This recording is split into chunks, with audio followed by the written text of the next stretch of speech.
Welcome to the course. So, first నేను introduction చెప్తాను.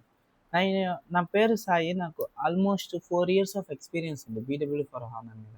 4+ years of experience అంటే 4.5 అలా ఉందిలెండి. సో, మనము ఎక్కువ శాతం ఏం చేసామంటే 1½ ఇయర్ సపోర్ట్ చేశాను. దాని దాటాన ఒక 3 ఇయర్స్ డెవలప్‌మెంట్ చేశాను. సో, సపోర్ట్ నుంచి డెవలప్‌కి అసలు ఎలా మారాలి అనేటువంటిది ఈ కోర్స్ చాలా ఉపయోగపడిద్ది బీడబ్ల్యూ ఫర్ హానా. ఎందుకంటే ఈ కోర్సు చానా మనం అంటే ఎలా చెప్తాను, ఫర్ సపోజు ఎక్కడి నుంచి స్టార్ట్ చేద్దామంటే, ఈ కోర్సు స్క్రాచ్ నుంచి స్టార్ట్ చేస్తాను. అలానే సపోర్ట్‌లో చేసినోళ్ళకి ఇంకా బాగా ఉపయోగపడిద్ది. ఎందుకంటే మనం అదే దాంట్లో ఉంటాం కదా! సపోర్ట్ అందుకని. అండ్ అదే కాకుండా మనకి ఈ కోర్సు ఎవరెవరిదో చూడొచ్చంటే, అప్పుడే బీడబ్ల్యూ నేర్చుకునే వాళ్ళు కానీ, వీళ్ళందరూ చూడొచ్చు. మనం ఎలా అంటే నేను దేని మీద వర్క్ చేశానంటే, ఫస్టు బీడబ్ల్యూ ఫర్ హానా ఉంది కదా! ఇది సపోర్ట్‌లో చేశాను. సో, దాని తర్వాత డెవలప్‌మెంట్‌కెళ్ళిన తర్వాత మాకేమన్నా ఈ ఓడీపీ నుంచి తీసుకోవటము, లేదా బీడబ్ల్యూ ఫర్ హానా నుంచి ఎస్ఎస్‌సి డాష్‌బోర్డ్స్‌కి. అంటే మా రిపోర్ట్స్ ఎస్ఎస్‌సిలో చూస్తారులెండి మా ప్రాజెక్ట్ రిపోర్ట్స్. సో, అక్కడ చూద్దాం. ఓకేనా? సో, ఈ కోర్స్ అనేటువంటిది మొత్తం 139 వీడియోస్‌గా డివిజన్ అయ్యి ఉంది. మొత్తం 21 sections. Okay. So, this is the first introduction course. అన్నట్టు నేనొకటి చెప్పడం మర్చిపోయాను. ఫస్ట్ స్టార్టింగ్ నేను సపోర్ట్‌లో ఉన్నప్పుడు అది నైట్ 2 అయింది. మా టీమ్ లీడ్ ఏమన్నా నన్ను సపోర్ట్‌లో పెట్టేసి సరే చేయమన్నారు. అన్నేమన్నా ఇంకో సీనియర్ అన్న ఉండేవాళ్ళు. ఆళ్ళేమన్నా రోజు అంటే నాది 2-11 షిఫ్ట్ ఉండేది. ఆ రోజు ఆ అన్న రాలా. అప్పుడు నాకు 11 టు మార్నింగ్ 6 షిఫ్ట్. అమ్మ చూసుకోండింకా అస్సలా నైట్ 2కి టీమ్ లీడ్‌కి ఫోన్ చేయడానికి లేదు. అన్నేమన్నా రాలా.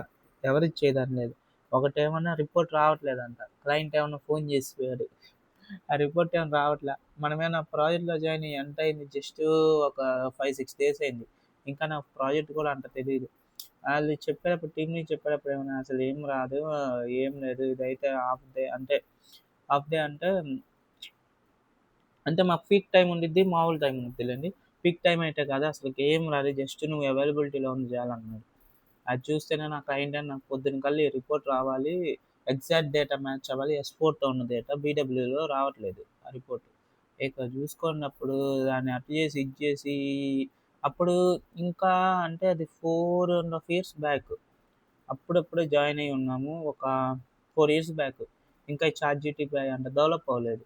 అప్పుడేం చేసినా ఈ గూగుల్‌లో గాని అప్పటికప్పుడు యుడెమీ కోర్స్ ఒకటి తీసుకున్నాను. యుడెమీ కోర్స్ ఒకటి తీసుకొని అది చూసి, ఇది చూస్తే అర్థమైంది. అంటే మనకి కొద్దిగా ట్రైనింగ్‌లో చెప్పింది గూడా ఉంది. కానీ అదంత గుర్తుకు రాలే అప్పుడు. అప్పుడు అసలు ఏం జేయాలి ఇది భలే ఎక్కువసేపు అనుకున్నా. సో, దాని తర్వాత అప్పటికే అర్థమైంది మనకి. ఏమంటే డీటీపీ ఫెయిల్ అయిపోయింది. ఆ డీటీపీ ఫెయిల్ అవ్వటం వల్ల అక్కడేం రావట్లేదు. సో, దాన్ని మనం ఏం చేసాము ఆ రికార్డ్స్‌ని వేరే టీమ్‌లో ఉంటారులెండి. అంటే డెవలప్‌మెంట్ టీమ్‌లో అప్పుడు నేను సపోర్ట్ టీమ్ గదా! స్టార్టింగ్ డెవలప్‌మెంట్ టీమ్‌లో ఉండేవాళ్ళు ఉన్నారు. వాళ్ళతో కొద్దిగా ఒకసారి అలా కనెక్ట్ అయ్యి సో, దీన్ని రీరన్ చేస్తానని చెప్పి రీరన్ చేసాము. అదేమన్నా మళ్ళీ డేటా వచ్చేసింది. సో, క్లయింట్ ఓకే అన్నారు. అది అట్లా అయిపోయింది. సో, మన కోర్స్‌లోకి వెళ్ళిపోదాం. మన ఇలా చిన్న చిన్న కథలు చెప్తా ఉంటా. అంటే మనకి ఏం జరిగింది అసలు రియల్ టైమ్‌లో ఎలా ఉండిద్దని. Let's go to the course. So, అసలు ఈ బీడబ్ల్యూ ఫర్ హానా అనేటువంటిది ఎందుకొచ్చిందో చెప్తాను. సో, ఇది ఎస్ఏపీ ఈఆర్‌పీ సిస్టమ్ గైస్. ఇక్కడేందంటే డైలీ ట్రాన్సాక్షన్స్ ఉంటాయి మనకి. డైలీ మినిట్‌కొచ్చి థౌసండ్స్ ఆఫ్ ట్రాన్సాక్షన్ జరుగుతాయి. ఏది ఫర్ ఎగ్జాంపుల్ ఒక కంపెనీ తీసుకుందాం. ఏదో ఒక కంపెనీ ఫర్ ఎగ్జాంపుల్ క్రోమ్ అనే తీసుకుందాం guys. So, sales orders, sales ఏమేం జరిగినాయి, ఇన్వాయిస్ ఎవరైనా పే చేశారా, ఇన్వెంటరీ ఎంత మిగిలింది, పర్చేజెస్ ఎంత. క్రోమ్ అనేటువంటిది ఎన్నిటిల్లో ఉండిద్దో ఒకసారి చెప్పండి? అన్నిటిలో ఉండిద్ది. ఇండియాలో ఉన్న అన్ని మేజర్ టైర్ 1, టైర్ 2 సిటీస్‌లో ఉంటాయి. క్రోమా. క్రోమా. సో, వీటన్నిటిని అంటే రోజువారీ ట్రాన్సాక్షన్స్ అన్నీ ఈఆర్‌పీలో ఉంటాయి. సో, ఇది కాకుండా మనకి ఇంకోటి అంటే రీడర్ బోర్డ్‌కెళ్ళేసరికి ఏమైద్దంటే ఇదేమన్నా సేల్స్ బోర్డు అక్కడ దాకేమో ఇది. రీడర్ బోర్డ్‌కెళ్ళేసరికి వాళ్ళేం చేస్తారు అనాలిసిస్ చేయాలి. అనాలిసిస్‌కి ఓన్లీ ఒక్కరోజు డేటా సరిపోదు. ఒక మంత్‌కి సరిపోదు. మినిమమ్ 2 ఇయర్స్, 3 ఇయర్స్ లేదా 5 ఇయర్స్ అలాంటి డేటా ఉండాలి. సో, ఈఆర్‌పీ అనేటువంటిది అంటే ఇప్పుడున్న S4 ఈసీసీ అనేటువంటిది ఎలా ఉండిద్దంటే, జస్ట్ చిన్న చిన్న ట్రాన్సాక్షన్స్‌కి ఎంత ఒక 2 రోజులు, 3 రోజులు అలాంటి డేటాకి మినిట్‌కొచ్చి చాలా ఎక్కువ మొత్తంలో ట్రాన్సాక్షన్ చేసిద్ది. దీన్ని మనం ఏమంటామంటే ఓఎల్టీపీ అంటాం. అంటే ఆన్‌లైన్ ట్రాన్సాక్షన్ ప్రాసెసింగ్. ఓకేనా? ఈ చిన్న చిన్న ట్రాన్సాక్షన్స్ ఈ సేల్స్ ఆర్డర్స్ కానీ, ఇన్వాయిసెస్ కానీ, లేకపోతే ఇన్వెంటరీ మేనేజ్మెంట్ కానీ, ఈ పర్చేజ్ ఆర్డర్స్ కానీ మొత్తాన్ని ఓఎల్టీపీ అంటాం. ఓఎల్టీపీ అంటే ఏమి? Online transaction processing system. So, ఈటిల్లో మనం గనక చేశామంటే నాకు లాస్ట్ 5 ఇయర్స్ ఆఫ్ డేటా కావాలి. వీటిల్లో చేశామంటే ఏమైద్దంటే మనకి అసలిక చెడిపోద్ది సిస్టము. ఆగిపోద్ది మొత్తం. అంటే ఇటు నుంచి వచ్చే ఆ వేలాది ఆర్డర్స్ మొత్తాన్ని ఆపేసిద్ది సిస్టము. దీన్ని గూడా ఆపేసిద్ది. అలా సిస్టమ్ అనేటువంటిది హ్యాంగ్ అయిపోద్ది. అయి హ్యాంగ్ అవ్వకుండా ఉండడానికి ఆ బేసెసోళ్ళు ఉంటారులెండి. అది తర్వాత విషయం. సో, ఇది హ్యాంగ్ అయినప్పుడు ఏమైద్దంటే, సో మనకేంది లీడర్‌షిప్‌కేమన్నా ఎనాలిసిస్ కావాలి. సో, దానికోసం ఓఎల్ఏపీ అనేటువంటి ఒక సిస్టమ్ పెట్టారు. అదే BW for HANA. So, BW for HANA కంటే ముందు బీడబ్ల్యూ ఆన్ హానా ఉండేది. ఓకేనా? So, BW on HANA, BW for HANA difference నేను మీకు చెప్తాను. అది పెద్ద అవసరం లేదు. ఇప్పుడున్న దానికంటే బీడబ్ల్యూ ఫర్ హానా నేర్చుకుంటే చాలు. కానీ కాన్సెప్ట్స్ అన్నీ బీడబ్ల్యూ ఆన్ హానాలో ఉండేయే ఉంటాయి. ఓకేనా? సో, ఇలా ఇక్కడ 40 మినిట్స్ పట్టేది. అక్కడ మనకేమైందంటే, హానాకి ఇన్ మెమరీ డేటాబేస్ ఉండిద్ది. అండి. ఒకసారి అసల బీడబ్ల్యూ ఫర్ హానా ఎలా వర్క్ అయ్యిద్దో చెప్తాను చూడండి. ఇది మేము చేసిన ప్రాజెక్ట్ ప్రకారం చెప్తున్నాను. సో, మా ప్రాజెక్ట్ అనేటువంటిది ఎస్ఏ ఎస్4 హానా నుంచి బీడబ్ల్యూ ఫర్ హానాకి తీసుకునిద్ది డేటాని. అది ఎక్స్ట్రాక్ట్ జేస్తాం.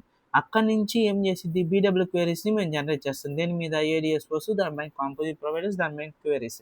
ఈ క్వెరీస్‌ని తీసుకెళ్ళి మేము ఎస్ఎస్‌సి డాష్‌బోర్డ్స్‌లో ఈ డిఫరెంట్ టైప్స్ ఆఫ్ సీఎస్ఎస్ దాని తర్వాత ఏమన్నా లైవ్ డాష్‌బోర్డ్‌లు అయి పెట్టి మేము చేస్తామనమాట. ఎస్ఎస్‌సి డాష్‌బోర్డ్స్‌లో. అట్టా ఎళ్ళిద్ది. సో, ఇది మొత్తం ప్రాసెస్. ఈ ఎక్స్ట్రాక్ట్, ట్రాన్స్‌ఫర్మేషన్, లోడింగ్. దీన్నేమన్నా ఈటీఎల్ అంటారు. ఓకేనా? ఈటీఎల్ అర్థమైంది కదా మీకు? సో, దీని తర్వాత స్లైడ్‌కెళ్దాం. సో, ఇక్కడ హానా అనేటువంటిది మనకి 10 టు హ 10-100 టైమ్స్ ఫాస్ట్‌గా ఉండిద్ది. ఎందుకంటే, ఇప్పుడు మామూలు ట్రెడిషనల్ డేటాబేస్ తీసుకున్నామనుకో రో వైస్ చూసిద్ది. ఫర్ సపోజ్ ఇక్కడ రెవెన్యూ చూడాలి. అప్పుడు మొత్తం కాలిక్యులేట్ చేసి రో వైస్ చేసిద్ది. చాలా స్లోగా ఉండిద్ది. మొత్తం ఇంగో చూడండి. అన్ని ఆల్ 4 రోస్ తీసిద్ది. అదే ఇది హానా ఏం చేసిద్దంటే కాలమ్ వైస్ స్టోరేజ్ ఉండిద్ది.